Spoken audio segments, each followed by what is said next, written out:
I broke up with my fiancée after finding out she falsely accused her of SAW 9 years ago. Am I wrong? My fiancée, Emily, and I have been together for 5 years and engaged for 1. We were set to be married in October this year. I truly believed she was the love of my life. 2 weeks ago, we had a couple of friends over at our house. One of the friends, Linda, was a high school friend of Emily. As the night went on, we had a bit too much to drink, and the conversation turned to our deepest regrets. When it was Emily's turn, she said her deepest regret was losing her virginity to her ex in high school instead of to me. I already knew this, so it didn't bother me. However, Linda, who was a bit tipsier, suddenly called Emily a liar. I was taken aback and asked Linda why she would say such a thing. Emily stood up and asked Linda to speak in private, but Linda refused. She then revealed that Emily's biggest regret was making a false sexual assault allegation against her ex-boyfriend, which ruined his life. Apparently, in high school, her ex had dumped her without explanation. In her anger, Emily made a false accusation of sexual assault against him. He was arrested, expelled from school, and his family had to move to another state due to threats against his life. He was also put on suicide watch after attempting to end his life. Emily confessed the allegations were false only after she found out he had tried to kill himself. I initially got angry at Linda for attacking Emily's character, but then I saw the tears rolling down Emily's face. I asked her if it was true, and she ran into the house and locked herself in our room. The party ended abruptly, and everyone left. It took me 4 hours to get Emily to leave our room and talk to me. She confirmed everything Linda said with minor differences.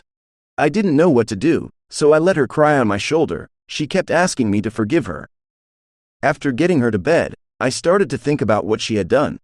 The more I thought about it, the more disgusted I became.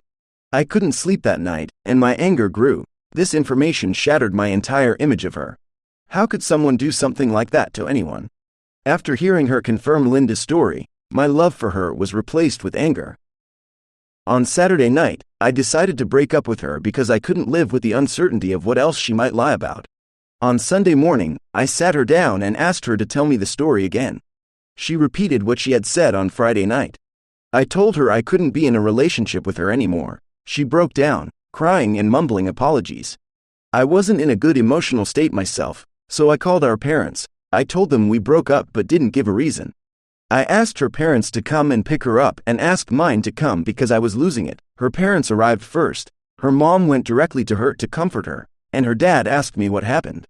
As soon as I mentioned the false accusations, he stopped me and said he understood.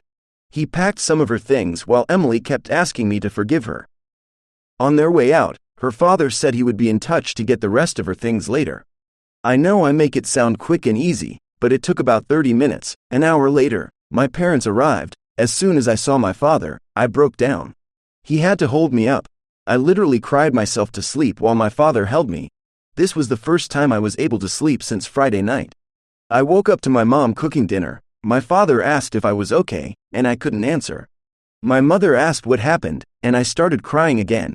It took me 10 minutes to compose myself enough to talk. I told them everything, and they sat in silence, shocked. My mother asked if it was true, and I told her Emily had confirmed it.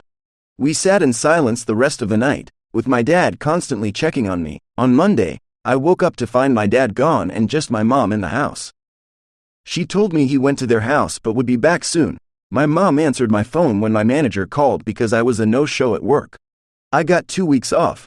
My dad returned later that day with their clothes and some other things, saying they would stay with me for a while. When I tried to object, my father told me he didn't want to hear it. Around 4 p.m., Emily's mother came to my house wanting to talk. My mom didn't want to let her in, but I agreed to speak to her. Emily was in a bad state, refusing to eat and constantly crying. Her mother asked if I could forgive her and possibly get back together, even offering to pay for couples counseling. My mother kicked her out before I could respond. My phone has been blowing up since Sunday with messages from Emily, our friends, her mother, and even some family members on both sides, urging me to reconsider our breakup because it was in her past. Although true, I can't forgive something like that. She caused her ex to lose everything and nearly his life. If she can lie about something so serious, what else can she lie about? Everyone I know has been harassing me, calling me heartless and a piece of trash for not seeing her pain. They're saying I never truly loved her if I could end things like this. It's starting to get to me. My parents are still here, so I asked my dad what he would do. He asked, "Do you think you can forgive her?" When I said no, he replied, "Then that's the end of it. Everyone else can go screw themselves." Thank you very much for listening to the story so far. I suggest you to subscribe to the channel so that you don't miss tomorrow's stories.